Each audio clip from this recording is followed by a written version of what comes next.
ওকে, যারা যারা এখন জয়েন করে গেছো তারা তো লাইভ ইন্টারাক্ট করতেই পারবে এখানে। যারা জয়েন করতে পারোনি তাদের জন্য ক্লাসটার পুরোপুরি লাইভ রেকর্ডিংয়েরও ব্যবস্থা থাকছে, যেখানে আমার এন্ড থেকে আমি যা বললাম বা যা লিখলাম, যা ডিসকাশন হলো সবটা থাকবে। তোমাদের দিকের কোয়ারিগুলো থাকবে না, আমার দিকে একটা থাকবে। এখানে সেরকম সেট আপের ব্যবস্থা করা আছে। তো once again welcome and thank you সবাইকে যে আজকের ক্লাসটাতে জয়েন করার জন্য। তো যেটা আমি ফার্স্টেই বলবো সেটা হচ্ছে যে কেন ম্যাথস একটা ইম্পর্টেন্ট টপিক সমস্ত এক্সামে।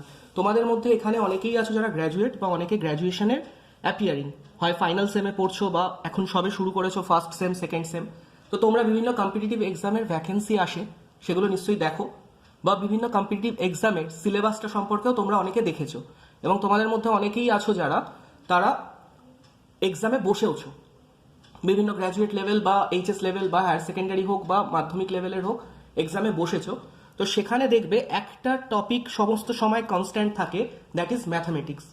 মোস্টলি যে কোনো ওয়ান ডে কম্পিটিটিভ এক্সামে, সেটা এসএসসি, স্কুল সার্ভিস কমিশন হোক, স্টাফ সিলেকশন কমিশন হোক, সেটা ডব্লিউবিসিএস হোক, ব্যাংক হোক, রেল, এলআইসি, যে কোনো এক্সামে ম্যাথামেটিক্স থাকবেই। হতে পারে সেখানে ইংলিশ না থাকতে পারে, but mathematics and mostly GK সমস্ত এক্সামে থাকে, তাই তো? আমার আজকের ডিসকাশন ক্লাসে আমি একদমই টু দ্য পয়েন্ট ডিসকাশন করব। আমাদের কি কি রেলিভেন্ট, কি কি পড়তে হবে, সিলেবাস কি আছে ম্যাথসের কমপ্লিট সিলেবাস, যেটা অনেকের কাছেই আননোন, যে এক্স্যাক্টলি কোন কোন টপিক ডিসকাশনে থাকে, পড়তে হয়, কোথা থেকে কিরকম কোশ্চেন আসে, কোনটা বেশি ইম্পর্টেন্ট টপিক। এবং তার সাথে আমি 20টা আজকে স্যাম্পল কোশ্চেন নিয়ে বসেছি, বিভিন্ন চ্যাপ্টার কম্পাইল করে, যেখান থেকে নিয়েছি। যেহেতু তোমাদের অনেকেরই প্রিপারেশন এখনো শুরু হয়নি, তো সেই কারণে আমি ভীষণ হার্ড লেভেলের কোশ্চেন নিয়ে আসিনি।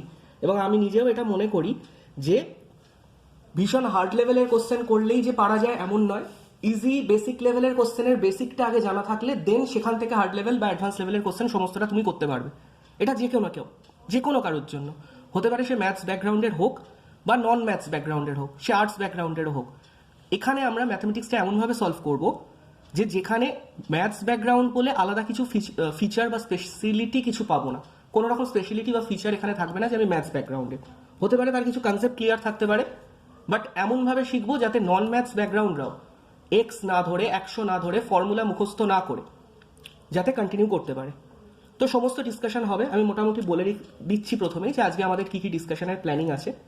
তো যারা যারা বিভিন্ন এক্সামে বসেছো, আমি একজন বা দুজনকে একটু বলবো, রিকোয়েস্ট করবো যে তোমরা যদি কেউ একটু শেয়ার করো যে ম্যাথস পোর্শনটা তোমাদের কাছে কিরকম থাকে, যে is it easy to go, মানে আমি শুরু থেকে সলভ করতে শুরু করি ম্যাথস এবং পরপর হয়ে যায়, নাকি সব থেকে বেশি প্রবলেমেটিক, কোনটা হয়? যে কেউ এখানে যদি কোনো এক্সাম দিয়েছো এমন কেউ থাকে তো প্লিজ শেয়ার করো।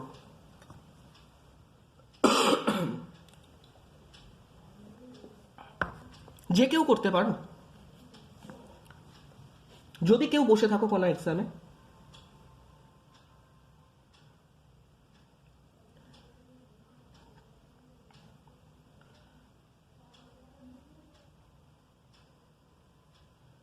আর কেউ কেউ তো কোনো না কোনো এক্সামে বসেছো, যে ম্যাথসের পার্টটাতে প্রবলেম কি হয়। আমি যদি দেখি ম্যাথসের পার্টটাতে প্রবলেম কি হয়, বলো তোমরা, কেউ শেয়ার করতে থাকলে বলো,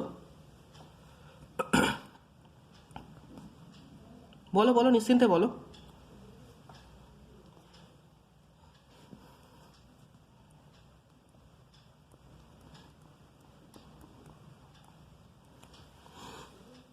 ওকে,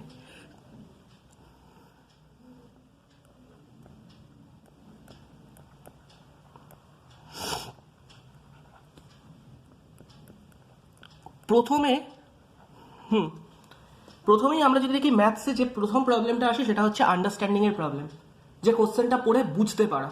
কারণ একটা এক্সামে আমার কাছে হয়তো 25 থেকে ম্যাক্সিমাম 50টা কোশ্চেন থাকতে পারে ম্যাথসের, যদি কোনো এক্সামে দেখি।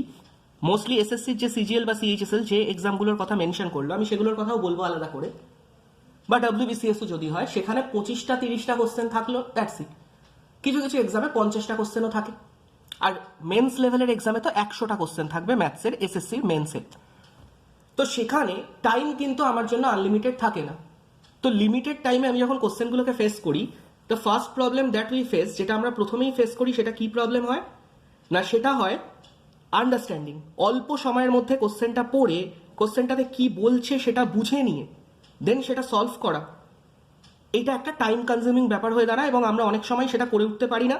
বা একটা এক্সামে একটা কোশ্চেনে আমি এতটাই বেশি সময় লাগিয়ে দিই যে আমি পরের কোশ্চেনে ওর শেষ অবধি আর পৌঁছতেই পারি না, হয়তো 25টা কোশ্চেন পুরোটা আমি কাভারই করতে পারিনি, এটা হয়ে থাকে। নেক্সট হচ্ছে আমরা বেশিটাই ডিপেন্ড করি ফর্মুলার ওপরে। ম্যাথসে আমরা ছোটবেলায় ফর্মুলা পড়তাম, আমাদের কাছে অ্যালজেব্রার ফর্মুলা থাকতো a+b² a-b², যেগুলো মুখস্থ করতে হতো স্কুল লেভেলের জন্য, এবং অল্প কিছু চ্যাপ্টারে কিছু ফর্মুলা দেওয়া থাকতো, যেটা আমি 10th লেভেল অবধি বলছি। বাট এখানে যখন ম্যাথস করতে আসি আমরা বেশ কিছু বই ফলো করি, সেই বইগুলোতে সলিউশনের সময় শুধু ফর্মুলা দেওয়া থাকে। Is it? তাই থাকে। এবং এই ফর্মুলাগুলোকে আমরা র্যান্ডামলি মুখস্থ করতে থাকি, সেটা পাটিগণিতে হোক, অ্যারিথমেটিক পার্টে হোক বা অ্যাডভান্স পার্টে হোক, আমরা না বুঝে ফর্মুলাটাকে মুখস্থ করি।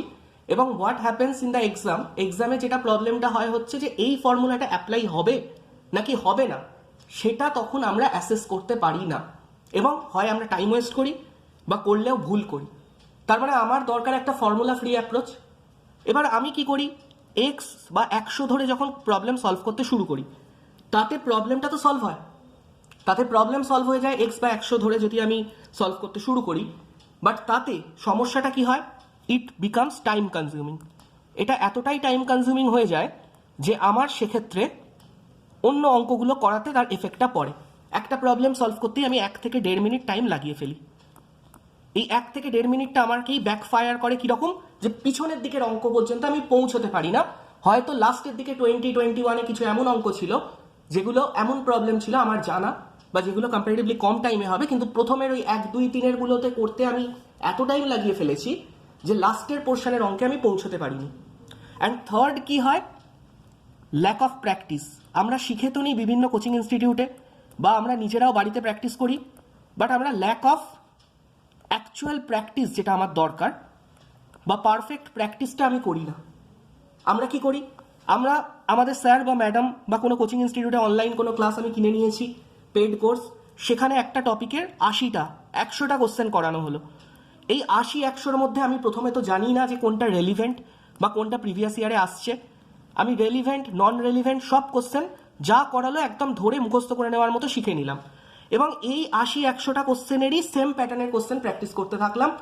বা আমি বিভিন্ন পেইড কোর্স থেকে বিভিন্ন র্যান্ডাম কোশ্চেন প্র্যাকটিস করছি, বিভিন্ন ইনস্টিটিউটের থেকে শিখছি। বাট অ্যাকচুয়ালি আমার কোনটা লাগবে কোনটা লাগবে না আমি না বুঝে প্র্যাকটিস করছি, এবং ঠিক মতো প্রপার প্র্যাকটিস আমি করছিও না। আমরা কিভাবে প্র্যাকটিস করি আমি একটা সহজ এক্সাম্পল দিচ্ছি, এটা তোমাদের মধ্যে যারা পড়াশোনার মধ্যে আছো তারা রিলেট করতে পারবে ব্যাপারটা। আমরা যে কোনো সাবজেক্টে প্র্যাকটিস কিভাবে করি না, আমরা প্র্যাকটিস করি যে ফর এক্সাম্পল আমার 100টা কোশ্চেন করতে হবে প্র্যাকটিস, ধরো আমি আজকের টার্গেট ধরেছি, বা 100টা বেশি বলে ফেললাম, আমি 50টা কোশ্চেন টার্গেট করলাম প্র্যাকটিসে।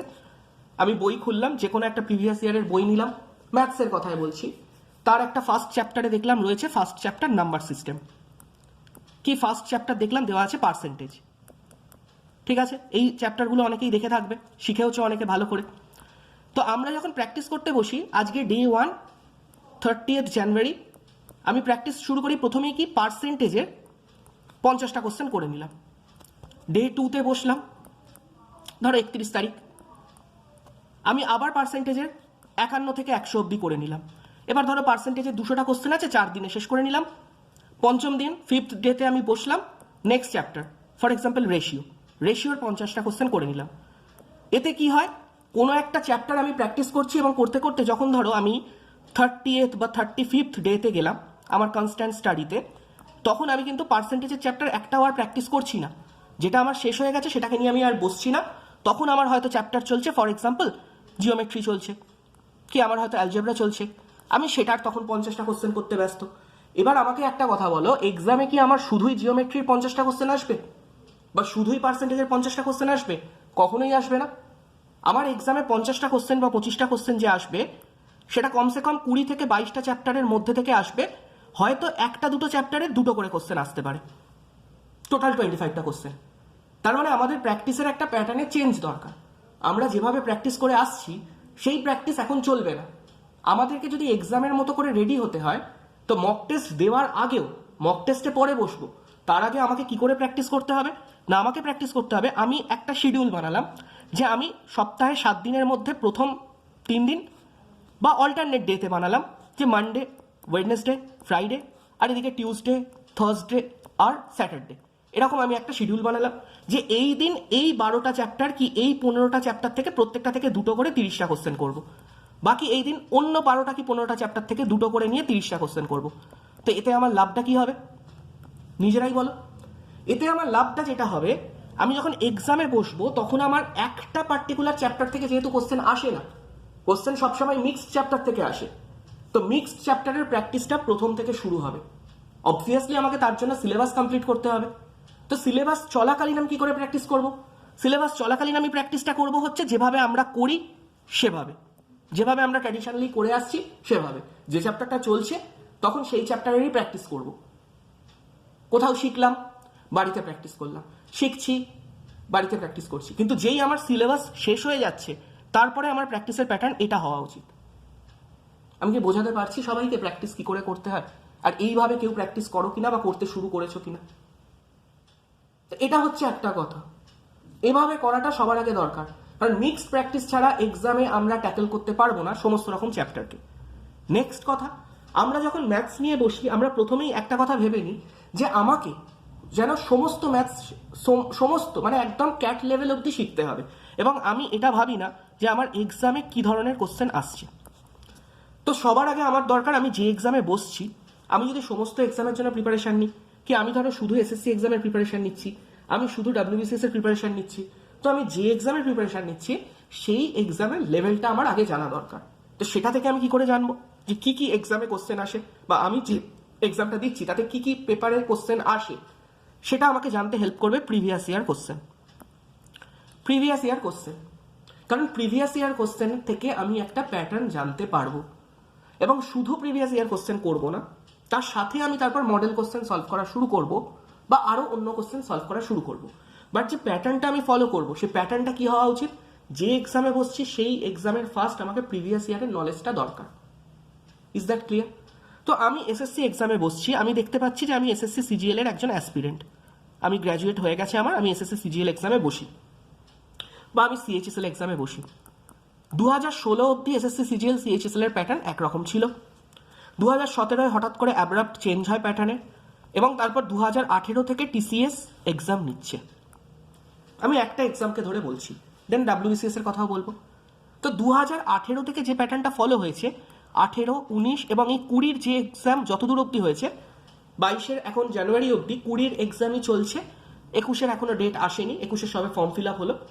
তো 18, 19, 20 যত এক্সাম হলো, এসএসসি সিজিএল হোক, সিএইচএসএল হোক, সিপিও হোক, এমটিএস হোক, সবার প্যাটার্ন মোরারলেস সেম। তো আমি যদি 18 থেকে এই টিসিএস এর প্যাটার্নটা ধরে দেখি প্রত্যেক চ্যাপ্টারে কিরকম কোশ্চেন টিসিএস আস্ক করেছে এবং সেই প্যাটার্নের নানান রকমের কোশ্চেন করি, তাহলে খুব স্বাভাবিক আমার কমন পাওয়ার চান্সটা বাড়বে।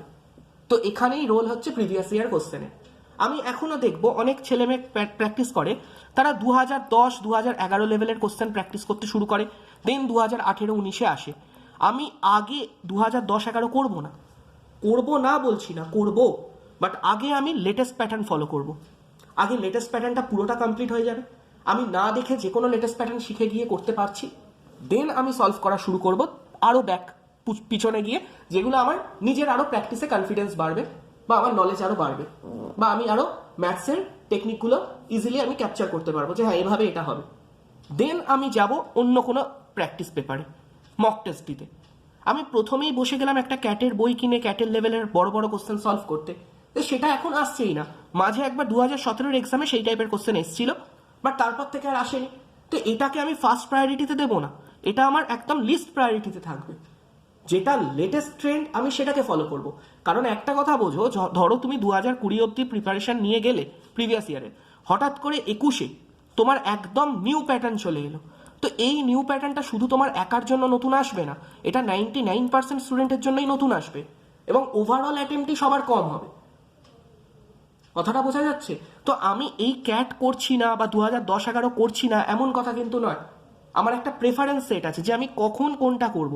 আমি প্রথমে লেটেস্ট প্যাটার্ন করব, দেন আমি আরেকটু পুরনো বা আর যেরকম টাইপের আসতে পারে সেই সবগুলো করব। কথাটা বোঝা গেছে?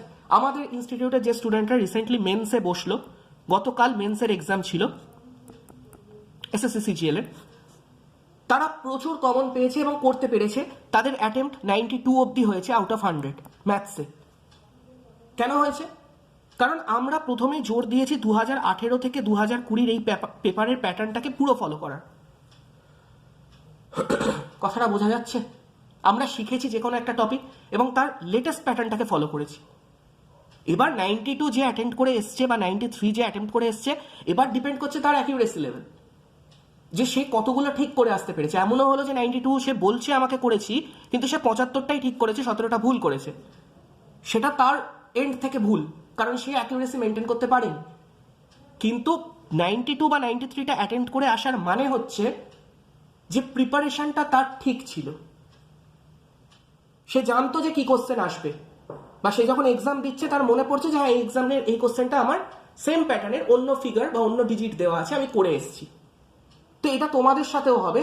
তোমরা সেলফ স্টাডি করো কি যেখানেই খুশি পড়ো না, যে ইনস্টিটিউটে পড়ো, পেড কোর্স থেকে পড়ো, বিভিন্ন কোনো অ্যাপের থ্রু পড়ো, সেখানেও তোমার এই প্যাটার্নে নিজেকে প্র্যাকটিস করতে হবে বা পড়তে হবে, তবেই হবে। সবাই বোঝা যাচ্ছে কথা? তো এবার হচ্ছে ডাব্লিউবিসিএস এক্সামে। যদি ডাব্লিউবিসিএস এক্সামে দেখি, তোমাদের মধ্যে মেজরিটি যারা, তারা ডাব্লিউবিসিএস এক্সামে বসো এবং ডাব্লিউবিসিএস এক্সামের জন্য তোমরা জিএস প্রিপেয়ার করো এবং অন্যান্য টপিকগুলো প্রিপেয়ার করো, যেমন ম্যাথস, রিজনিং, ইংলিশ, এগুলোও তোমরা করো। তো এতদিন অবধি যারা প্রিপেয়ার করছিল maths, reasoning, English, reasoning that means GI, যেটাকে আমরা জিআই বলেও জানি, জেনারেল ইন্টেলিজেন্স, ঠিক আছে? তো ম্যাথস যারা প্র্যাকটিস করে তারা প্রিয়ের জন্য বা মেন্সের জন্য তারা একদম বেসিক লেভেলের বই থেকে প্র্যাকটিস করে। বাট হোয়াট হ্যাপেন্ড না, এই 2019-20 এই টাইমে লাস্ট ওই 2 বছরের যে মেন্স এক্সাম হলো, মেন্সে একটা কম্পালসারি ম্যাথ এবং রিজনিং এর, ম্যাথস অ্যান্ড জিআই এর একটা পেপার থাকে, তোমরা সেটা জেনে থাকবে। প্রিতে 25টা কোশ্চেন আসে, 25 থেকে 30টা, আর মেন্সে এই দুটোর একটা কম্বাইন্ড পেপার থাকে, যে পেপারটাতে এই লাস্ট 2 বছরের কোশ্চেনের লেভেল ইনক্রিজ হয়েছে। তোমরা আজকে সেমিনারের পরে গিয়ে প্রিভিয়াস ইয়ার ডাউনলোড করে দেখতে পারো, বা কেউ যদি প্রিভিয়াস ইয়ার কারোর কাছে থাকে সে নিয়ে দেখতে পারে যে মেন্সের হঠাৎ করে অ্যাব্রাপ্ট চেঞ্জ হয়েছে ম্যাথসের প্রবলেমগুলোতে। আগে যেখানে ম্যাথসে ইজিলি লোকে মোটামুটিভাবে ম্যাথস শেখা থাকলেই 75 থেকে 80টা কোশ্চেন বা কেউ 90+ কোশ্চেন, যারা অন্যান্য এক্সাম দেয়, এসএসসি লেভেলের এক্সাম বা ব্যাংকিং এক্সাম দেয়, তারা 90টা কোশ্চেন করে আসতো, বা অ্যাভারেজ যেখানে 65, 75, 80 এরকম অ্যাটেম্প্ট থাকতো, ডাব্লিউবিসিএস মেন্সের কথাই বলছি, তাদের কিন্তু এবারে অ্যাটেম্প্ট 50 বা জাস্ট 50+ হয়েছিল এবং সেখানেও ভুল গেছে। তো তাদের দুটো ফিডব্যাক আমরা পেয়েছিলাম। কি কি ফিডব্যাক?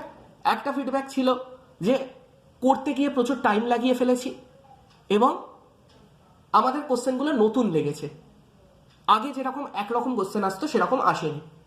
তার মানেটা কি? তার মানেটা এটাই যে ম্যাথসের প্যাটার্নে চেঞ্জ করেছে এবং ইমপ্রুভ করেছে প্যাটার্নে।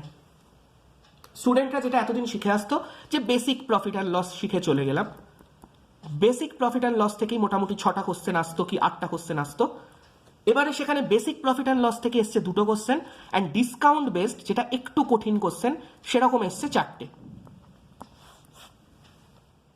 ঠিক আছে? এতদিন স্টুডেন্টরা করে যেত simple interest and compound interest, simple interest and compound interest, SICI, সেখান থেকে কোশ্চেন আসতো 2টো কি 3টে। এবারে এসআইসিআই থেকে একটা শুধু কোশ্চেন এসছে, আর এসআইসিআই রিলেটেড ইনস্টলমেন্টের একটা কোশ্চেন এসছে কি 2টো কোশ্চেন এসছে, যেটা তাদের কাছে মনে হয়েছে কনসেপ্টটা নতুন। এবং ফেসবুকে এই নিয়ে অনেকে পোস্টও করেছিল, অনেকে ম্যাথসের অ্যাটেম্প্ট জানতে চেয়েছিল, কত কাট অফ যাবে জানতে চেয়েছিল, এটসেট্রা। এগুলো দেখে থাকবে তোমরা ফেসবুকে অ্যাক্টিভ থাকো, তো তোমাদের চোখে পড়বে যে বিভিন্ন ডাব্লিউবিসিএস প্রিপারেশন গ্রুপে এগুলো নিয়ে লোকে লিখেছে, তাই তো?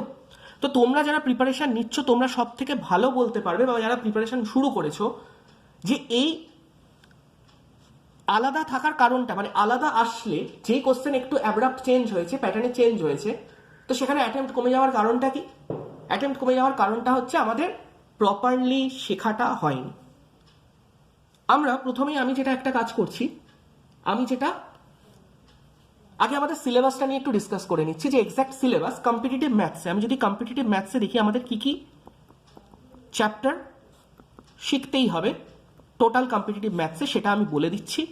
তার মধ্যে কোন এক্সামে কোন পার্টটা মোস্ট ইম্পর্টেন্ট, কোন পার্টটা থেকে কম কোশ্চেন আসে, বেশি আসে, ব্যাংকিং, এসএসসি, WBCS, রেলওয়ে, এই সবের কথা সেটা বলছি, এবং দেন আমরা কিছু মডেল কোশ্চেন আজকে সলভ করব, যেখানে আমি দেখাবো যে আমরা কিভাবে করলে তাড়াতাড়ি শিখে করতে পারি। মানে শিখতে তো আমাকে হবেই, বাট তাড়াতাড়ি আমি অ্যাপ্রোচটা আমার কি হতে পারে, যেখানে আমি খুব কুইক কনসেপচুয়ালি ম্যাথ সলভ করতে পারি।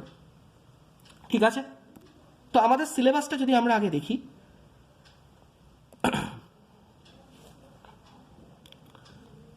আমাদের কমপ্লিট যে ম্যাথসের সিলেবাসটা আছে সেখানে কিছু জিনিস আমাদের প্রথমে শিখতে হয়, যেটা হচ্ছে বেসিক ক্যালকুলেশন। বেসিক ক্যালকুলেশন পার্টটা কীরকম না, যেটা আমরা ছোটবেলা থেকেই শিখে আসছি, অ্যাডিশন, সাবট্রাকশন, মাল্টিপ্লিকেশন, এই সমস্ত কিছু। বাট অ্যাকচুয়াল ব্যাপারটা হচ্ছে কি, এই অ্যাডিশন সাবট্রাকশন আমরা যখন শিখি তখন আমরা জাস্ট এখনো পর্যন্ত এটাই শিখি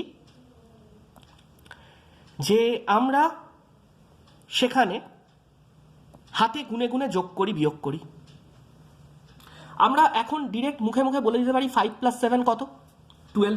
কারণ কিন্তু এটা এক সময় ছোটবেলায় আমাদের শিখতে অনেক সময় লেগেছে, আমরা সেই দাগ কেটে কেটে শিখতাম। কিন্তু আমাদের যদি এখন চোখের সামনে দেওয়া হয় 999 বা এরকম কিছু, আর তার সাথে 1137, আমরা এখনো কিভাবে যোগ করি, সেই 8-এর সাথে 15-র 5 ক্যারি 1, দেন পুরোটা যোগ করি। তাই তো করি, সবাই সেভাবে করি। আমাকে যদি 10টা সংখ্যা দেওয়া হয়, এরকম আমাকে যদি 10টা সংখ্যা দেওয়া হয় 37, 79, 82, বা 5টাই আমি দিলাম, অত দূর গেলামও না, 39, 67, আমরা কিভাবে যোগ করি? আমরা যোগ করি এইভাবে পরপর র্যান্ডাম 7 + 9, 16, 18, 27, 34, 4, 3 ক্যারি, এভাবে যোগ করি। বাট যারা ক্যালকুলেশনটার উপর একটু সময় দেয় এবং শেখার চেষ্টা করে, তারা এভাবে যোগ করে না। আমরা এটাকে সহজে কিভাবে যোগ করতে পারি, খুব তাড়াতাড়ি, যেটাতে আমাদের উইদাউট ওয়েস্টিং টাইম আমরা যোগ করে বেরিয়ে যেতে পারি। আমরা শুধু এই দশকের পার্টটা, মানে 3-এর 30, 70, 80, 30, 60, এই পার্টগুলোকে অ্যাড করে নিই। মানে এই 7, 9, 2, 9, 7 এই পার্টগুলোকে ছেড়ে রেখে, বোঝা যাচ্ছে? রাউন্ড ফিগারটা নিয়ে নিচ্ছি আমি, জাস্ট 30, 70, 80। সবাইকে বুঝতে পারা যাচ্ছে আমি কি বলতে চাইছি? 30, 70, 80, 30, 60, এটাকে আমি মুখে মুখে যোগ করে নিতে পারি। 30 আর 70-এ 100, 180, 210, 270, আর তারপরে এই এককের পার্টে যেগুলোকে ছেড়ে গেলাম সেগুলোকে যোগ করে নিই। বোঝাতে পারলাম? 30, 70, 100, 180, 210, 270, 277, দেন পরপর এইভাবে যোগ করতে করতে আসবো। 277, 286, 288, 297, 304। বোঝা গেল? আমি যদি এটা প্র্যাকটিস করি তো এটা অনেক টাইম আমাকে শর্ট এন্ড করবে, এবং এইখান থেকে আমি যে প্রত্যেকটা এরকম ক্যালকুলেশনে 10 সেকেন্ড 5 সেকেন্ড করে বাঁচাতে পারবো, 20টা অঙ্কে 5 সেকেন্ড 10 সেকেন্ড করে বাঁচালেই আমি 2 থেকে 3 মিনিট সেভ করতে পারবো। তার জন্য আমার ক্যালকুলেশনের এই অ্যাডিশন, মাল্টিপ্লিকেশন, এগুলো শেখাটা দরকার। আমি যদি বলি মাল্টিপ্লিকেশন করতে 2 ডিজিটের 2 সংখ্যার, তোমরা সবাই অনেকেই শিখে থাকবে, অনেক ট্রিক্সও অনেকে জানো। ধরো আমি তোমাদেরকে বলছি 47 and 63 মাল্টিপ্লাই করতে হবে, তোমরা কিভাবে কুইকলি মাল্টিপ্লাই করবে?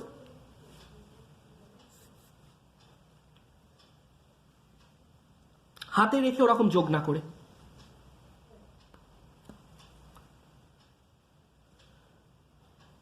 আমরা ছোটবেলা যেভাবে গুণ করতাম সেভাবে না করে, সেভাবে মাল্টিপ্লাই না করে আমরা কিভাবে করতে পারি? আমরা তো এখন এইভাবেই করি, 3 7 21 1, হাতে 2, 3 4 12 হাতে, এভাবে করি। নেক্সট একটা ক্রস বসাই। এভাবে করলে কোনোদিন শেষ হবে? এইসব বড় বড় ক্যালকুলেশন যখন আসবে, 3টে 4টের আসবে, আমরা কি করে করতে পারি এগুলোকে দেখে? একটা তো মেথড আছে আমার, ক্রিস ক্রস মেথড। কারোর জানা আছে? কেউ জানা থাকলে অবশ্যই শেয়ার করো।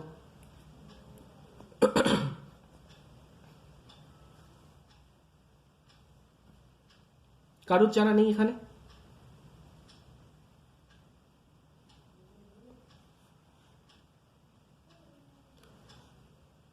কারোর জানা থাকলে প্লিজ শেয়ার করো বা বলো কিভাবে করতে পারি এটাকে। আমি যদি কুইকলি করি,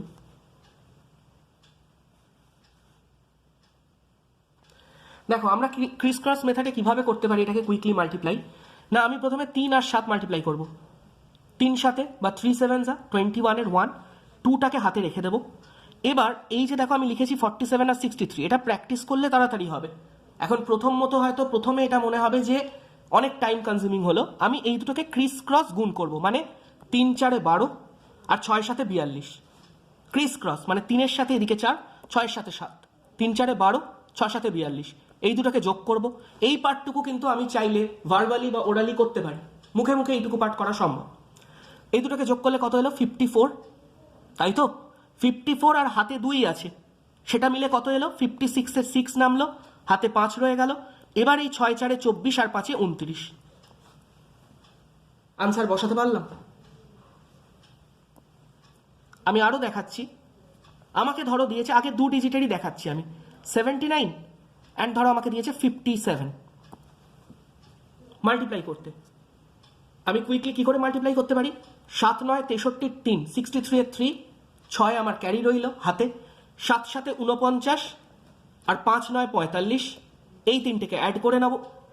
এই তিনটেকে অ্যাড করলে আমার আসছে কত?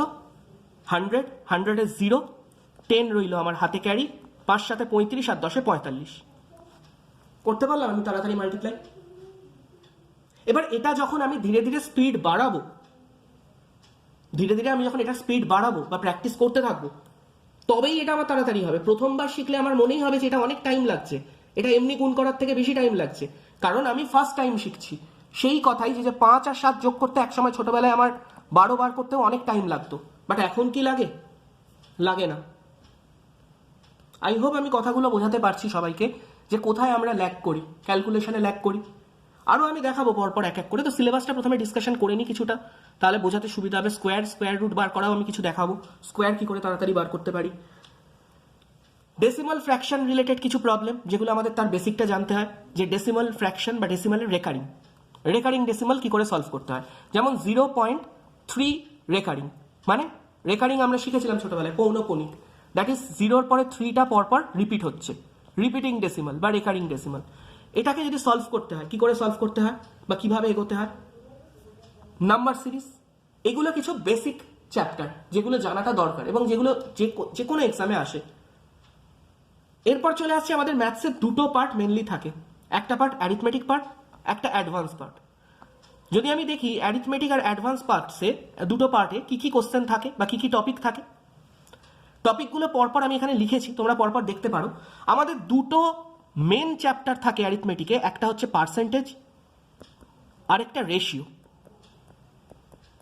যারা এই দুটো বেসিক চ্যাপ্টার খুব ভালোভাবে শিখে নিয়েছে, পার্সেন্টেজের ইউজ খুব ভালোভাবে শিখে নিয়েছে এবং রেশিওর ইউজ খুব ভালোভাবে শিখে নিয়েছে, তারা কিন্তু এই পার্সেন্টেজ আর রেশিওর ওপর বেস করে এর পরের এই সিরিয়াল নাম্বার 3 থেকে আপ টু 19 অবধি পুরোপুরি খুব ইজিলি করে দিতে পারবে, কারণ এখানে বেশ কিছু চ্যাপ্টার আছে যেগুলো শুধু রেশিওর ইউজে সলভ করে দেওয়া যায়। Age, coin, proportion, partnership, mixture alligation, time and work and wages, pipe and cistern, এই সমস্ত চ্যাপ্টারগুলো, এগুলো পুরোপুরি রেশিও, এমনকি time, speed and distance, train, এগুলো রেশিওর অ্যাপ্লিকেশন চ্যাপ্টার। রেশিওর অ্যাপ্লিকেশন বস্তুটা কি? আমাদেরকে রেশিওর ইউজ ভালো করে শিখতে হবে। আমরা ছোটবেলায় রেশিও, অনুপাত, সমানুপাত একটাই খালি চ্যাপ্টার পড়তাম, আর এখনো আমরা শুধু সেই চ্যাপ্টারটা পড়েই ছেড়ে দিই। বাট কেউ যদি রেশিওর চ্যাপ্টারটা খুব ভালো করে তার মাস্টারি করতে পারে, তাহলে রেশিও চ্যাপ্টারের পুরো অ্যাপ্লিকেশন আমি এই চ্যাপ্টারগুলোতে দেখতে পাবো। এবং আজকে আমি কিছু স্যাম্পল কোশ্চেনও রেখেছি রেশিও, মিক্সচার, এই সমস্ত চ্যাপ্টারের, time and work, time, speed and ডিস্টেন্সের। সেখানে আমি দেখাবো এক একটা স্যাম্পল কোশ্চেন, আমি বোঝানোর চেষ্টা করবো। তোমাদের কাছে আননোন মনে হতে পারে, কারণ তোমরা এখনো শেখোনি বা অনেকে বা শিখতে শুরু করনি বলে, বাট বোঝার চেষ্টা করলে একটু বুঝতে পারবে যে আমি কি বলতে চাইছি। নেক্সট এই পার্টের পরে লাস্টে একটা আছে অ্যাভারেজ, যেটা রেশিও বা পার্সেন্টেজের এক্স্যাক্ট ইউজ তার মধ্যে আসে না, এটা একটা পুরোই আলাদা চ্যাপ্টার। বাট অ্যাভারেজ আমরা যেভাবে ছোটবেলায় শিখতাম সেভাবে শিখবো না, আমরা মডিফাইড ভাবে শিখবো। এবার দেখতেই পাচ্ছ 20টা চ্যাপ্টার আছে, এর মধ্যে আমি সাবডিভাইড চ্যাপ্টারগুলো, যেগুলো সাব টপিক, সেগুলোকেও বাইরে লিখেছি। যেমন রেশিও শিখলে রেশিওর মধ্যে এজ, কয়েন, প্রপোর্শন, ভ্যারিয়েশন চলে আসবে, এই সবটা মিলেই একটা চ্যাপ্টার। বাট আমি টপিকগুলোকে আর কি আলাদা আলাদা দেখানোর জন্য এভাবে সাবডিভাইড করে এক একটা সিরিয়াল নাম্বার দিয়েছি। তো অ্যারিথমেটিক পার্টটা এতটা ভাস্ট, এবং দেখা যাবে অ্যারিথমেটিক পার্টটাই আমরা যেখানে মেন টাইমটাকে ওয়েস্ট করি। 1 নম্বর, আমরা 100 বা এক্স ধরে করে, বা আমরা ফর্মুলা মুখস্থ করে, কিন্তু সব থেকে কম টাইমে করে ফেলা যায় এই অ্যারিথমেটিক পার্ট ইউজিং কনসেপ্ট বা বেসিক। যার বেসিক বা কনসেপ্ট খুব ক্লিয়ার আছে সে এগুলো করতে পারে। অন্যদিকে কি থাকে আমাদের অ্যাডভান্স ম্যাথসের টপিক। অ্যাডভান্স ম্যাথসের মধ্যে এই দুটো টপিক আমরা অ্যারিথমেটিক ম্যাথসে রাখতে পারি, বাট আমি অ্যাডভান্সে রেখেছি এই কারণে, কারণ এখান থেকে যে কোশ্চেনগুলো আসে, এই 3টে part, number system, LCM, HCF আর সিম্পলিফিকেশন বেশ অ্যাডভান্স লেভেলের কোশ্চেন হয়।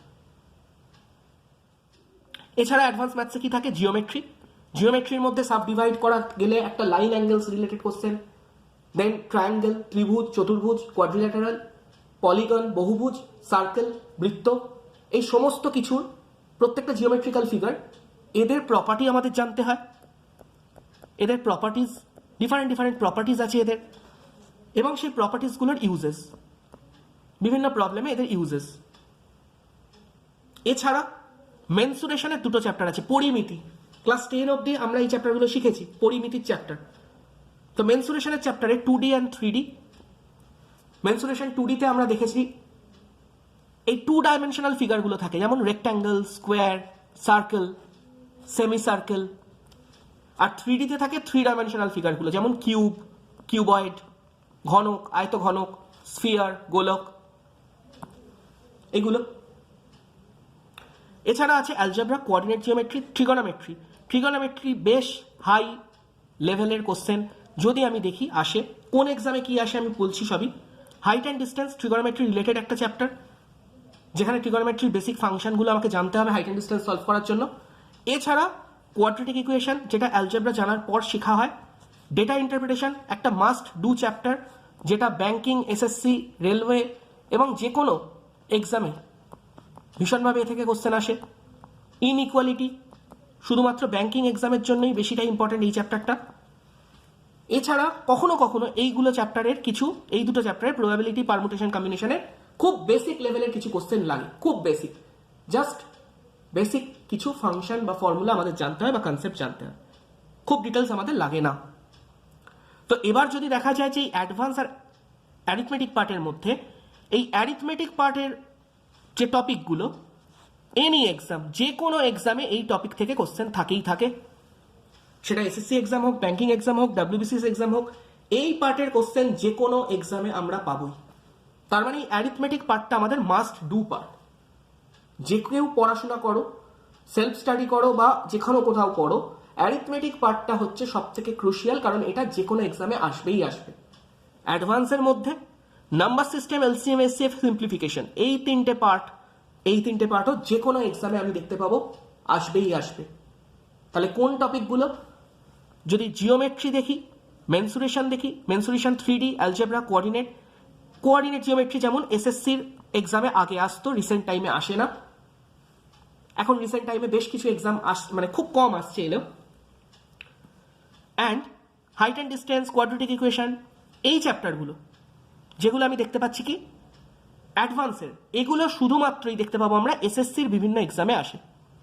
এরা শুধুমাত্রই এসএসসির বিভিন্ন এক্সামে আসে। জিওমেট্রি অল্প বিস্তর ডাব্লিউবিসিএস এ আসবে, মেনসুরেশনও অল্প বিস্তর ডাব্লিউবিসিএস এ আসবে, বাট ভীষণ কঠিন লেভেলের আসবে না। কিন্তু এসএসসির এক্সামে সিজিএল, সিএইচএসএল এ আমরা দেখতে পাবো জিওমেট্রি, মেনসুরেশন, ট্রিগোনোমেট্রি, অ্যালজেব্রা, এগুলো আসবেই আসবে। তো অ্যাডভান্স ম্যাথস আমাকে শিখতে হবে এবং খুব ভালো করে ডিটেলে একদম হাই লেভেল অব্দি আমাকে শিখতে হবে যদি আমি এসএসসি এক্সামে বসি। তো এটা একটা মাস্ট ডু পোর্শন, কারণ যেখান থেকে 50%, 60% কোশ্চেনও চলে আসে কখনো কখনো, অ্যালজেব্রা থেকে, ট্রিগোনোমেট্রি থেকে তো মোর দ্যান 2 কোশ্চেন্সও আসে। 25টার মধ্যে 2টোও চলে আসে, কখনো 3টে চলে আসে। মেনসুরেশনও তাই, জিওমেট্রিও তাই। এবং জিওমেট্রি এমন একটা টপিক যেটা বিশাল ভাস্ট, অনেক ভাস্ট, তা থেকে কোশ্চেনের ভ্যারাইটি অনেক তৈরি হতে পারে। অনেক টাইপের থিওরি আছে, থিওরেম আছে, অনেক রুলস আছে, ফর্মুলা আছে, যেগুলো জিওমেট্রিক্যাল, অনেক কনসেপ্ট আছে যেগুলো থেকে ভ্যারাইটিস রকমের কোশ্চেন ফর্ম করা যেতে পারে। ঠিক আছে? তো এই হলো আমাদের প্রথম, যদি দেখি এতগুলো চ্যাপ্টার। তার মধ্যে যদি অ্যারিথমেটিকটাকে দেখি, অ্যারিথমেটিকটা মাস্ট ডু, এই কারণে আমি আবার বলছি যে কোনো এক্সামের জন্য এটা করতেই হবে। যে কোনো এক্সাম হোক, আমার এখান থেকে কোশ্চেন আসবেই আসবে। আমি বলছিলাম যে ক্যালকুলেশনের আর একটা দুটো ছোট ক্যালকুলেশনের কিছু দেখিয়ে দিচ্ছি। এগুলো আমি প্রথমে খুব বেসিক লেভেলে দেখাচ্ছি। অনেকেই মনে করতে পারে যে স্যার এগুলো তো আমাদের আসে বা আমরা জানি এগুলো, এর থেকে কিছু অ্যাডভান্স দেখান। তো আমি এই কারণে এখানে অ্যাডভান্স দেখাতে পারছি না, কারণ এখানে তোমরা যারা জানো হয়তো তারা বুঝতে পারবে, কিন্তু যারা একদম ফার্স্ট টাইম আজকে বসেছে, যাদের ম্যাথসের সিলেবাস বা ম্যাথসে কী কী জানতে হয় সেটা সম্পর্কে আইডিয়া নেই, তারা কিছুই বুঝতে পারবে না। সেই কারণে আমাকে বাধ্য হয়ে একটু বেসিক লেভেলেরই কিছু বোঝাতে হচ্ছে। বাট বেসিক লেভেলের পর আমরা কিন্তু ধীরে ধীরে যখন শুরু করব কখনো, বা নিজেরাও যখন পড়বে তখন সেগুলোও আমরা দেখতে পাবো যে কি করে অ্যাডভান্সগুলো ক্যালকুলেশন করতে হয় বা কি করে করা যায়। যেমন আমি আজকে একটা দেখাচ্ছি। আচ্ছা, তোমাদের থেকে একটু শুনে নি, তোমরা যারা এখানে বসেছো, যে তোমাদের কি ইন্টারেস্টিং লাগছে কথাগুলো শুনে, বা তোমরা কি এখানে বসে কোনো হেল্প মনে হচ্ছে যে হ্যাঁ ঠিক আছে, সিলেবাস বা ডিসকাশন সম্পর্কে আমি কিছু আইডিয়া পাচ্ছি?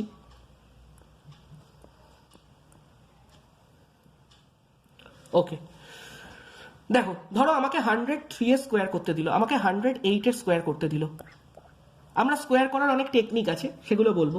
আমাকে ধরো 97 এর স্কোয়ার করতে দিল, আমাকে ধরো 96 এর স্কোয়ার করতে দিল, আমাকে ধরো এখন কেউ জয়েন করছে, ঠিক আছে, 96 এর স্কোয়ার করতে দিল, আমাকে ধরো 53 এর স্কোয়ার করতে দিল, আমাকে ধরো 48 এর স্কোয়ার করতে দিল। তো আমি জেনারেলি এগুলো স্কোয়ার করতে বললে আমার মাথায় কি ভাসে? প্রথমে মাল্টিপ্লাই করে দাও, আমরা এটাই করে আসি। 103 কে 103 দিয়ে, 108 কে 108 দিয়ে, তাই তো করি। 97 কে 97 দিয়ে মাল্টিপ্লাই করতে কিছু না হলেও আমার 15-20 সেকেন্ড তো লাগবেই, যত ফাস্ট আমি করি। বাট আমাকে এর টেকনিকটা যদি জানা থাকে যে কি করে এটা মুখে মুখে করে নেওয়া যায়, তাহলে আমি এই সেকেন্ডে এটা আনসার বার করতে পারি। যেমন একটা নিয়ম আমাকে জানতে হবে যে 100 এর ক্লোজ বাট 100 এর থেকে বড়, 100 এর ক্লোজ বাট 100 এর থেকে বড় যে কোনো নাম্বারের যখন স্কোয়ার করতে হয় আমরা এভাবে স্কোয়ার করতে পারি যে সেই নাম্বারটাকে লেখো এবং তার যে ইউনিট প্লেসের নাম্বার আছে সেটাকে ওর সাথে যোগ করে দাও। যেমন এটা কত হলো? 106। এবার ওর যে ইউনিট প্লেসে নাম্বারটা আছে বা এককের ঘরে যে নাম্বারটা আছে তার স্কোয়ার করো। তার স্কোয়ার কত? 3 স্কোয়ার 9। তো যদি একটা ডিজিটের হয় সেটাকে দুটো ডিজিটের বানাও। দুটো ডিজিটের বানাও মানে 9-এর আগে কিছু নেই, মানে 0 দিয়ে দুটো ডিজিট বানানো যায়, এবং এই 106-এর পিছনে বসিয়ে দাও, হয়ে গেল 103 স্কোয়ার। 108 স্কোয়ার কি করে করতে পারি? একই ফরম্যাটে যদি আমরা করি, 108 স্কোয়ার কি হবে? 108-এর সাথে 8কে অ্যাড করো, দ্যাট ইজ 116, এবং এই 8 স্কোয়ার 64 এর পিছনে লাগিয়ে দাও। যদি এটা একটা ডিজিটের হতো এর আগে 0 দিয়ে লাগাও, আর এটা যখন দুটো ডিজিটের চলে এসছে 64 করে নাও। এবার আমাকে কেউ বলবে যে স্যার তাহলে 111টা দেখাও। 111 স্কোয়ার কি করে হবে? না, 111-এর সাথে কত অ্যাড করব? লাস্টে ইউনিট ডিজিটের 1 হলো 112, আর লাস্টের যেটা ইউনিট ডিজিট, এটা এই দুটো সবার বোঝা গেছে? তাহলে পরেরটা দেখাচ্ছি, একটু দেখো। 111 স্কোয়ার যখন করছি তাহলে 111 স্কোয়ার করার সময় আমি কি করব? 111 স্কোয়ার করার সময় আমি কি করব? না, 111 দেন ওর ইউনিট ডিজিটটাকে নেব। ইউনিট ডিজিটটা কত? 1 হলো কত? 112। এবার 100 থেকে এটা কত বেশি? 100 থেকে 111 কত বেশি? 11 বেশি। যেমন এগুলোর আমি লাস্টে এটা বলে দিই, আমি লাস্টের এই 3টাকে কেন নিচ্ছিলাম বা লাস্টের এই 3টার স্কোয়ার কেন করছিলাম, যে 100 থেকে এটা 3 বড় তাই 3 স্কোয়ার 9 করে নিয়েছি। 100 থেকে এটা 8 বড় তাই 8 স্কোয়ার 64 করে বসিয়েছি। সেরকম 100 থেকে এটা কত বড়? 11 বড়। বোঝা যাচ্ছে সবাই? তাহলে 11 স্কোয়ার 121 এর পিছনে অ্যাড করো। তো এর পিছনে অ্যাড করলে এর পিছনে শুধুমাত্র দুটোই ঘর আছে, তো দুটো ঘরে তো পুরোটা বসবে না, দুটো ঘরে 2 আর 1 বসবে, আর এই একটা কি হবে? 2 এর ওপরে বসবে। দ্যাট মিনস আমাকে এই একটা 2 এর সাথে অ্যাড করে নিতে হবে। তাহলে আমার স্কোয়ার চলে আসবে 113, 11321। এটা আমি আরেকটা এক্সাম্পল দিয়ে বোঝাচ্ছি যদি মনে হয় এটা বুঝলাম না। যেমন আমাকে ধরো দিয়েছে 113 স্কোয়ার বার করতে, তো 113 স্কোয়ারে আমি এবার আমার টেন্ডেন্সি হবে আমি 113 ইন্টু 113 করবো না। আমি কি করব? 100 থেকে এই সংখ্যাটা কত বেশি? 13 বেশি, সেটা দেখতে পাচ্ছি। তো প্রথমে 113-র সাথে আমি কি করব? না, কত অ্যাড করব? এ কি শেখাচ্ছি বলো, তোমরা নিজেরাই বলো। 113-র সাথে কত অ্যাড করব? আচ্ছা, এখানে আরেকবার আমি দেখাচ্ছি সবটা, দেখো। যদি বুঝতে না পারো আমি দেখাচ্ছি আবার প্রথম থেকে, যাদের যাদের মনে হচ্ছে একটু ইন্টারাক্ট তোমরা করলে আমি বুঝতে পারবো যে তোমরা বুঝেছো। 103 এর স্কোয়ার হচ্ছে, সবাই দেখবে। আমরা কি করছি? 103 100-এর থেকে কত বড়? 3 বড়। তো এই 103 এর সাথে এই ইউনিট ডিজিটের 3 যেটা, সেটাকে অ্যাড করে দিলাম। কত পেলাম? 106। আর 100 থেকে 103, এই যে 3 দেখেই আমি বুঝতে পারছি 3 বড়, তাহলে 3 স্কোয়ার কত 9, তো লাস্টের দুটো ডিজিটের একটাতে তো 9 বসবে আর একটাতে 0, তার মানে আমি স্কোয়ারটা কত পেলাম 10609। বোঝা গেল? আমাকে ধরো দিয়েছে 107, 107 স্কোয়ার, আমি কি করে করতে পারি? 100 থেকে 107 কত বড়? 7 বড়, তাহলে 107 সাথেই 7 অ্যাড করে নাও। এটা তো মুখে মুখেই করা যায়, 114 হলো। অ্যান্ড 114 পরে দুটো ঘর ফাঁকা থাকবে, সেখানে কত বসবে? 100 থেকে এটা যত বড় তার স্কোয়ার। আনসার পেলাম 11449। একটু আমাকে বলো এই অবধি বোঝা গেল কিনা, তার পরের স্টেপ আমি দেখাচ্ছি। পরেরটা দেখি, আমার ছিল 111 স্কোয়ার। 111 100 থেকে কত বড়? 11 বড়। আমার মেবি আগেরটা লেখার সময় কোনো ক্যালকুলেশনে ভুলও হতে পারে, বা ভুল বলেছি এক লিখেছি আরেক, তো আমি আরেকবার তাই জন্য এটা লিখে দিচ্ছি, প্লিজ দেখে নেবে। 100 থেকে 111 কত বেশি? 11 বেশি। তাহলে আমি 111-এ এই যত বেশি সেটাকে অ্যাড করব, 11 অ্যাড করব। খুব সম্ভবত এটা আমি লেখার সময় 1 অ্যাড করে ফেলেছি, 11 না অ্যাড করে, আগের বার ওটা ভুল লেখা হয়েছিল, তো এখানে দেখে নেবে। তো 1 আর পরেরটাতে ঠিক লেখা হয়েছিল, কিন্তু এটাতে ভুল লেখা হয়েছিল খুব সম্ভবত, একটু কারেকশন করে নেবে। তো 111-এর থেকে এটা কত বেশি? 100 থেকে এটা 11 বেশি, তাই 11 অ্যাড করবো, 122 হলো। এবং লাস্টে এটা যত বেশি 11 স্কোয়ার এর সাথে অ্যাড করে দেবো। কিভাবে অ্যাড করবো না, লাস্টের দুটো ডিজিটে বসাতে হবে। তো 11 স্কোয়ার হচ্ছে 121, লাস্টের দুটো ডিজিটে 21 বসলো, এই 1 22-এর নিচে বসলো এবং পুরোটাকে অ্যাড করে 12321। তো আমি এই যে গুণ করতে 111-কে না হয় 111 দিয়ে গুণ করা সহজ, কিন্তু বাকি সংখ্যাগুলোকে তো গুণ করা সহজ নয়। যেমন আমাকে যদি কেউ বলে 113, 113-কে 113 দিয়ে গুণ করতে আমি বেশি সময় নষ্ট করব না। আমি কি করব, 113 এবং এটা 100 থেকে কত বেশি? 13 বেশি, তাহলে 113 প্লাস 13 126, আর 13 স্কোয়ার কত? 169, এর নিচে বসাবো, যোগ করে দেবো 12769। গুণ করার থেকে আমি তাড়াতাড়ি করতে পারলাম যদি প্র্যাকটিস থাকে আমার, সেটা দেখো পারলাম কি পারলাম না। তো আমরা এইভাবে করতে পারি। সিমিলারলি আরো কিছু ফরম্যাট আছে, যে 100 থেকে ছোট থাকলে কি করে করব, বা 50-এর কাছাকাছি 50-এর থেকে বড় থাকলে কি করে করব, এগুলো সমস্ত আমরা করতে পারি। যেমন 100 থেকে ছোট থাকলে কি হবে, যেমন 100 থেকে বড়টা 100 থেকে যত বড় ছিল তত যোগ করতে হতো, 100 থেকে ছোটতে 100 থেকে এটা যত ছোট সেটা মাইনাস করে দেবো। যেমন 100 থেকে এটা কত ছোট? 3 ছোট, তাহলে এর থেকে 3 মাইনাস করে দাও 94, এবং যত ছোট তার স্কোয়ার করে এর পিছনে বসিয়ে দাও। বুঝতে পারলাম? এইভাবে আমরা তাড়াতাড়ি এগোতে পারি। তো আমাদের এই জন্য ক্যালকুলেশনটা শেখাটা জরুরি। ক্যালকুলেশনটা যদি আমার শেখা থাকে, তাহলে ক্যালকুলেশন আমাকে হেল্প করবে তাড়াতাড়ি কোশ্চেনগুলো সলভ করতে। ঠিক আছে? আমি কিছু মডেল কোশ্চেন আজকে রেখেছি। আচ্ছা, এতক্ষণ অবধি যা বললাম এই বিষয়ে কারোর কিছু জানার থাকলে একটু বলো, দেন আমি পরের পার্টে শিফট করছি।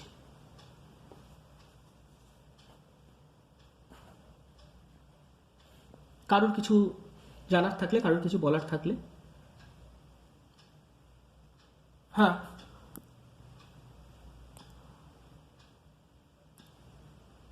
লাস্টের কোনটা? লাস্টের কোনটা? এই 97 যেটা, সেটা? সরি, না 3 ডিজিটের সংখ্যা নয়, আমি দেখছি যখন 3 ডিজিটের সংখ্যা সেটা 100-র কাছাকাছি হলে, এর কিছু ফরম্যাট আছে। 100-র কাছাকাছি হলে আমি কি করব, 100-র রেসপেক্টে কত বড় দেখব, সেরকম 100-র কাছাকাছি কিন্তু 2 ডিজিটের সংখ্যা, যেমন 97, এটা 100-র নিয়ারেস্ট, 100-র থেকে ছোট 2 ডিজিটের সংখ্যা, তখন এটা 100-র থেকে কত ছোট সেটা দেখে নিয়ে সেইটা যত ছোট তত মাইনাস করে দেবো, এবং যতটা ছোট তার স্কোয়ার করে এর পিছনে বসিয়ে দেবো। আমার 97 স্কোয়ার হয়ে গেল। এটা যদি 85 স্কোয়ার দিত বা 89 স্কোয়ার দিত, সেখানেও আমি 100 থেকে কত ছোট দেখে করতে পারতাম। আর এটা যদি আবার 57 দিয়ে দিত, তাহলে আমি 100 থেকে অনেক দূরে না গিয়ে 50-এর কাছাকাছি ভেবে আবার আমি করতে পারতাম। সেটা করার আলাদা টেকনিক আছে। ঠিক আছে? যখন 57 দিত তখন আমি 100 থেকে দূরে দেখতাম না, তখন আমি 50-এর রেসপেক্টে দেখতাম যে ওটা 50-র কাছাকাছি, 50-র কাছাকাছি এবং 50-র থেকে বড়। তো তখন কিভাবে করা যায় সেটাও একটা টেকনিক আছে। তো এইভাবে আমি সলভ করতে পারি। বুঝতে পারলাম কি? তো এখানে আমি কিছু আজকে কোশ্চেন নিয়ে এসেছি, টোটাল 20টা কোশ্চেন আছে। আমি এখানে দেখাবো এই টোটাল 20টা কোশ্চেন করার সময় যে আমরা কিভাবে এই কোশ্চেনগুলোকে তাড়াতাড়ি করতে পারি। এই কোশ্চেনগুলো আমরা, আচ্ছা এখানে আরেকটা কথাও বলার আছে যে আমরা ইংলিশে কোশ্চেনগুলো নিচ্ছি বা আমরা যখন পড়ছি ইংলিশে পড়ছি, তার কারণটা একটাই, কারণ অল ইন্ডিয়া বেসিসের লেভেলের যখনই আমরা কোনো এক্সামে বসবো, আমরা তো শুধু ওয়েস্ট বেঙ্গল গভর্নমেন্টের পরীক্ষায় বসবো না। আমাদের টার্গেট তো শুধু এমন নয় যে শুধু স্টেটের পরীক্ষায় দেওয়ার, আমাদের বাইরের পরীক্ষাগুলো দিতে হবে, দ্যাট ইজ সেন্ট্রাল লেভেলের পরীক্ষাগুলো। আর সেখানে কিন্তু ব্যাংকিং বা রেলওয়েতে বাইলিঙ্গুয়াল কোশ্চেন আসে এবং মোস্টলি ইংলিশ আর হিন্দিতে, ইংলিশে আসবে এবং হিন্দিতে আসবে, সেখানে বাংলায় কোশ্চেন থাকবে না। তো আমরা যদি শুধুই বাংলায় প্র্যাকটিস করি তাহলে আমাদের কিন্তু বেশ কিছু টার্মিনোলজিতে প্রবলেম হবে, এক্সামে গিয়ে তখন সেই ইংলিশটা পড়ে পড়ে করতে আমার কিন্তু অসুবিধে হবে। তাই কারণে আমি যখন ক্লাসে করাই তো তখন আমি ইংলিশে কোশ্চেন নিই, বাংলায় বুঝিয়ে দিই, লেখাও ইংলিশে লিখি, বোঝানোটা পুরো আমি বাংলায় রাখি। আই হোপ কি বলতে চাইছি সবাই বুঝেছো, ঠিক আছে? তো দেখো, আগে একটা কোশ্চেন এখানে দেওয়া আছে যে rupees 3,400 is divided among A, B, C and D in such a way that the ratio of A's share and B's share, B's share and C's share and C's share and D's share are, এই রেশিওগুলো দিয়েছে। মানে আমাকে বলছে 3400 টাকা আমি share divide করেছি, যেখানে এমনভাবে ডিভাইড করেছি যাতে এ আর বি এর শেয়ার কত, 2:3। সবাই কি দেখতে পাচ্ছে? বি অ্যান্ড সি এর শেয়ার 4:3 and C আর D এর শেয়ার again 2:3। আমাকে বলেছে find the total share of B and D, B and D এর এই 3400 টাকার মধ্যে প্রাপ্ত টাকা কতটা টোটাল, বি অ্যান্ড ডি এর টোটাল কতটা সেটা বার করতে বলেছে। তো কে আমাকে বলতে পারবে যেটা আমি কিভাবে করব যদি আমি টাইম বাঁচাতে চাই? একটু ইন্টারঅ্যাক্ট করো, আমি কিন্তু চাই যে তোমরা ইন্টারঅ্যাক্ট করো, এটা শুধু ইউনিডাইরেকশনাল না হয় যাতে শুধু আমি একাই বলছি।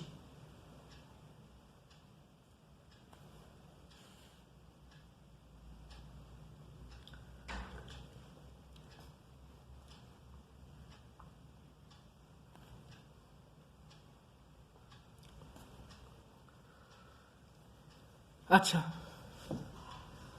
আচ্ছা, সেটা কি করে করব?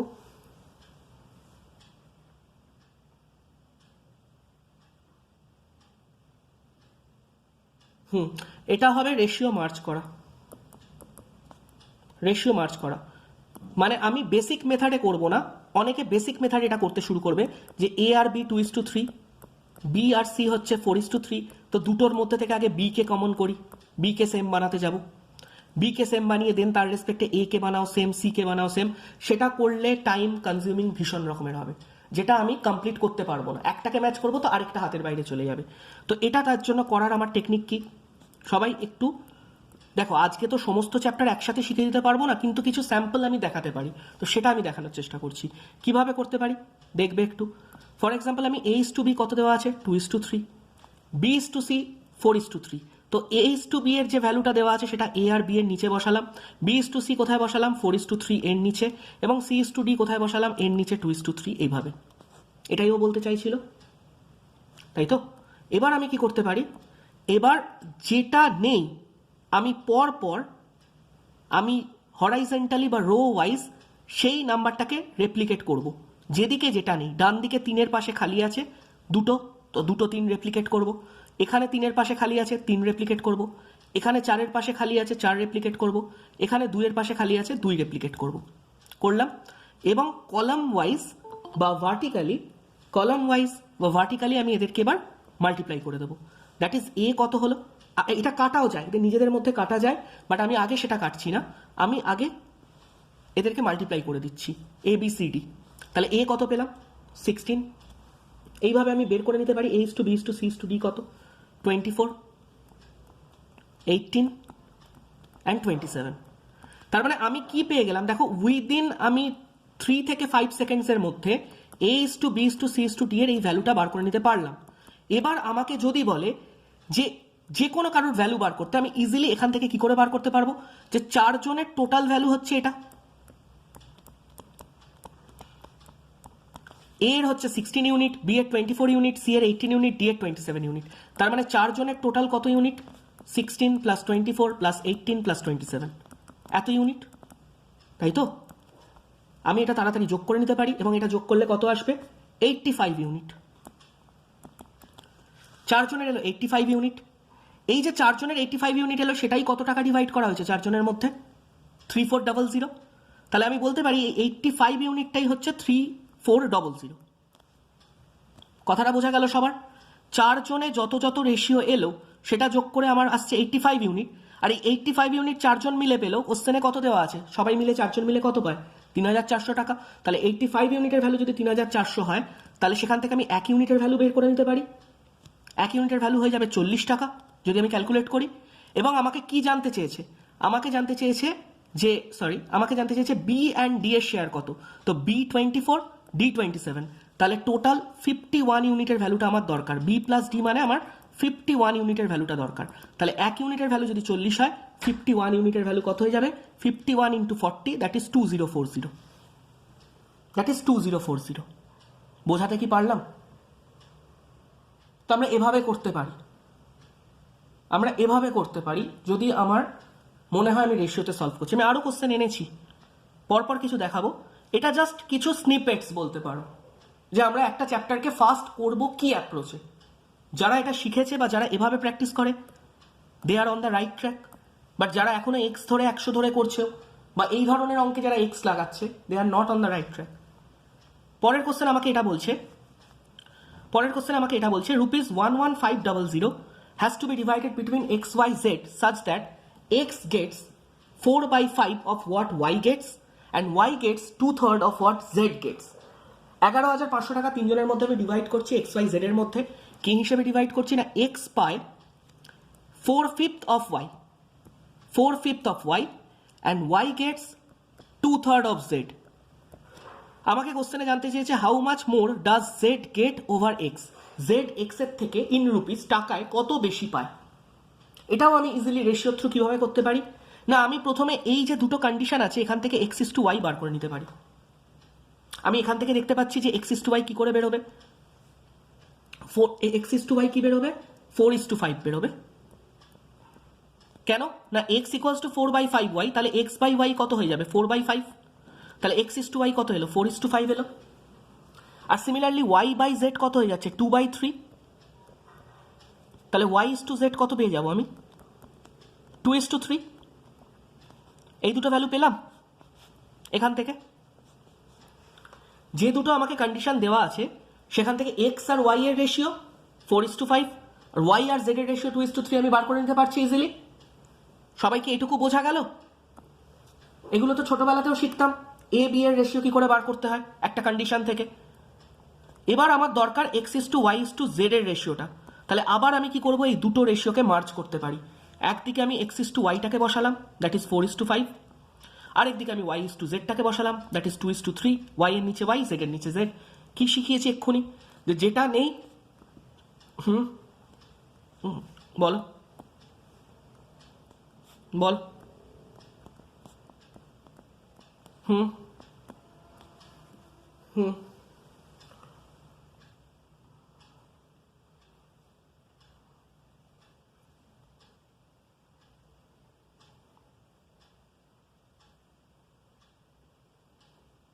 হ্যাঁ এভাবে করা যায়, সেটা দুটো থাকলে। হ্যাঁ আমি বুঝেছি কি বলতে চাইছো। তুমি বলছো ওয়াইটা দুটো জায়গা থেকে আমি ইকুয়েট করে দেওয়ার চেষ্টা করছি, সেটাই বলছো তো। এক্স বাই ওয়াই তোমার কাছে আছে 4/5, তাহলে বলো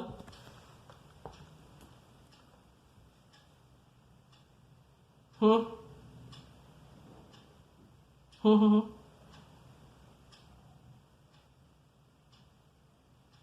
হ্যাঁ হ্যাঁ হ্যাঁ, এক্সটা বের করে দিল, সেটাও বার করে নিতে পারি।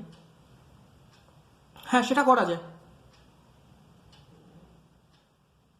হ্যাঁ কোনাকুনি মানে যেটা তুমি ক্রিস ক্রসে করাও, এক্সটাকে ক্রস গুণ করে নাও, ওয়াইটাকে ক্রসে, জেডটাকে ক্রসে, সেটাও করা যায়। সেগুলো শেখাবো সমস্ত একই। মানে আমি একটা যে কোনো মেথডে করতে পারি, বাট তাড়াতাড়ি করতে পারি আমি এগুলোকে ইজিলি কিভাবে, সেগুলোই দেখাচ্ছি। তোমার মেথডটাও অ্যাজ ইউজুয়াল, ওটাতেও তাড়াতাড়ি হয়।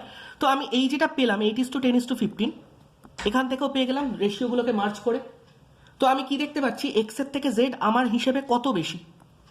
কেউ যদি বলতে পারে যে এক্স 8 ইউনিট আর ওয়াই 15 ইউনিট, আমি মার্চ করেছি যে 5 এদিকে আছে, 5 এপাশে বসিয়েছি, 2 এপাশে আছে, 2 এপাশে বসিয়েছি, তাহলে এক্স এর থেকে জেড কত বেশি, 7 ইউনিট বেশি। আমাকে কোশ্চেনে দিয়েছে যে 11,500 টাকা তিনজনের মধ্যে ডিভাইড করে দেওয়া আছে, তিনজনে মিলে কত পাচ্ছে? তিনজনে মিলে কত পাচ্ছে? এক্স পাচ্ছে 8 ইউনিট, ওয়াই পাচ্ছে 10 ইউনিট, জেড পাচ্ছে 15 ইউনিট। তাহলে তিনজনে মিলে কত ইউনিট পাচ্ছে? 33 ইউনিট। সেটার ভ্যালুই ডিভাইড করা হয়েছে যে টাকাটা 11,500, এই টাকাটাই ওরা তিনজনে পেয়েছে। তাহলে একের ভ্যালু কত? 11,550 এটা হচ্ছে 11550। হ্যাঁ, এটা কত দেওয়া আছে একবার দেখিনি। 11,500, আচ্ছা 500ই দেওয়া আছে, ঠিক আছে, সরি 11,500ই দেওয়া আছে। তাহলে একের ভ্যালু কত? 350। হ্যাঁ ঠিক আছে। আর সেখান থেকে আমার দরকার হচ্ছে জেড এক্স এর থেকে কত বেশি পাচ্ছে। 15 থেকে কত বেশি? 7 ইউনিট বেশি দেখিয়েছি আমি। তাহলে 7 এর ভ্যালু বার করে নিলাম। 350 ইন্টু 7, 35 ইন্টু 7 হয় 245, 2450। এটাই আনসার রুপিজে। বোঝাতে পারলাম? অবভিয়াসলি তোমরা যারা প্র্যাকটিসের মধ্যে আছো তোমরা এগুলো পারবেই করতে, কারণ আমি খুব ইজি প্রবলেম নিয়েই আজকে বোঝাতে চাইছি যে আমরা কোথায় টাইম বাঁচাতে পারি যদি বেসিক ক্লিয়ার থাকে। পরের কোশ্চেন দেখবো, কোশ্চেন নাম্বার 3। কোশ্চেন নাম্বার 3 একটা মিক্সচারের ছোট্ট কোশ্চেন নিয়েছি। কি question? The ratio of milk and water in a pot is 2:5। একটা জারেতে বা একটা পটেতে মিল্ক আর ওয়াটার আছে, যার রেশিও দেওয়া আছে 2:5। একদম বেসিক কোশ্চেন মিক্সচারের, যে কোশ্চেন প্রি লেভেলের যে কোনো এক্সামে যখন খুশি আসে। If 14 litre water is added then the ratio becomes 1:3। তো এই মিক্সচারে আমি কি করেছি? 14 লিটার ওয়াটার মিশিয়ে দিয়েছি এবং তাতে মিল্ক অ্যান্ড ওয়াটারের রেশিও কত হয়ে গেছে? 1:3। রেশিও ছিল প্রিভিয়াসলি কত? 2:5। রেশিও হয়ে গেছে এখন কত? 1:3। আমাকে জানতে চাইছে ইনিশিয়ালি মিল্ক কত ছিল, এই ভ্যালুটা কত ছিল। তো আমি কি দেখতে পাবো? এখানে আমার একটা কনসেপ্ট আমাকে বুঝতে হবে যে আমি যখন একটা মিক্সচারে কোনো কিছু বাইরে থেকে অ্যাড করছি, আমার মিল্ক অ্যান্ড ওয়াটারের মিক্সচার আছে, আমি বাইরে থেকে ওয়াটার অ্যাড করেছি, তো বাইরে থেকে ওয়াটার অ্যাড করা মানে আমার সেখানে ওয়াটারের রেশিওটা চেঞ্জ হয়েছে। ওয়াটারের রেশিও ডেফিনেটলি চেঞ্জ হয়েছে, কারণ ওয়াটারে আমি ওয়াটার অ্যাড করেছি, তো নতুন রেশিও হবেই। কিন্তু মিল্ক তো আমি অ্যাড করিনি, মিল্ক আমি বেরও করে নিইনি।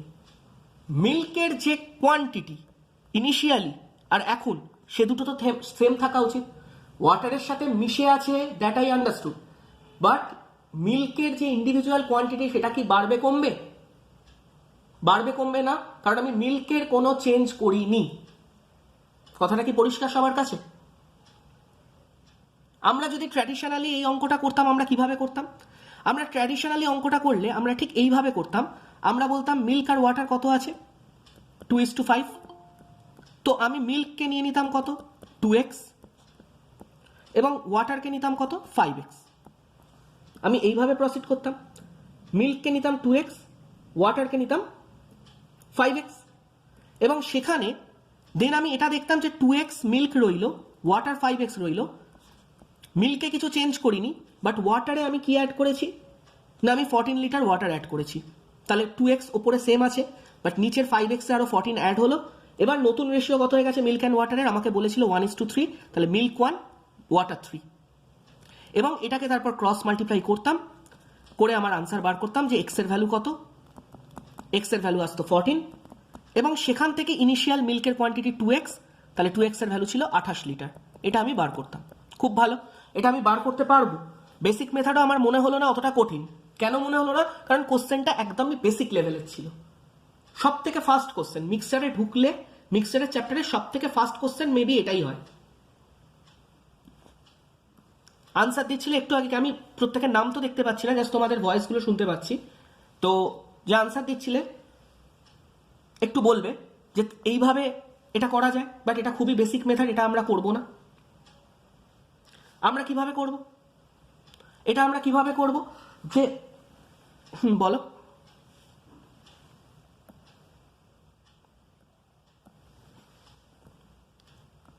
হ্যাঁ বলো বলো, তুমি বলো কিভাবে করছো, দেন আমি বলছি।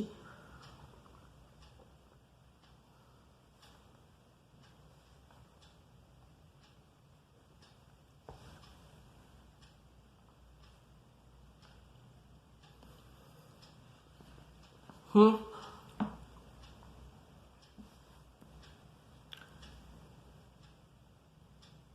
আমরা অলরেডি এই কথাটাই বলছিলাম যে এখানে যখন আমি ওয়াটার অ্যাড করেছি তখন আমার মিল্কের কোনো অ্যামাউন্টের চেঞ্জ হচ্ছে না, তো আমি মিল্কের অ্যামাউন্টটাকে সেম রেখে দেবো। তো মিল্কের রেশিওটা দুদিকে সেম রাখার কি কারণ? কারণ মিল্কের কোনো চেঞ্জ হয়নি। তাহলে ওপরের রেশিওতে মিল্ক 2 আছে, নিচে 1 আছে, আমি নিচেতেও মিল্কের রেশিওটাকে 2ই বানানোর চেষ্টা করব। তার জন্য আমি নিচের রেশিওটাকে 2 দিয়ে মাল্টিপ্লাই করব। নিচের রেশিওটাকে 2 দিয়ে মাল্টিপ্লাই করলে শুধু মিল্কটা তো মাল্টিপ্লাই হবে না, হবে পুরোটাই মাল্টিপ্লাই। এবং পুরোটা মাল্টিপ্লাই হলে নিচের রেশিওটা কত হয়ে যাবে? 1:3টা 2 দিয়ে মাল্টিপ্লাই হলে 2:6। সবাই কথাটা বোঝা গেল? তাহলে আমি দেখতে পাচ্ছি মিল্ক ওপরে ছিল 2 ইউনিট জল মেশানোর আগে, জল মেশানোর পরেও মিল্ক 2 ইউনিট, তার মানে মিল্ক কনস্ট্যান্ট। ওয়াটারের চেঞ্জটা কি হয়েছে? ওয়াটার ছিল 5 ইউনিট, সেখান থেকে ওয়াটার হয়ে গেছে 6 ইউনিট। তার মানে ওয়াটার 5 ইউনিট থেকে 6 ইউনিট হয়েছে, মানে ওয়াটারের চেঞ্জ কতটা হয়েছে? 1 ইউনিট চেঞ্জ হয়েছে।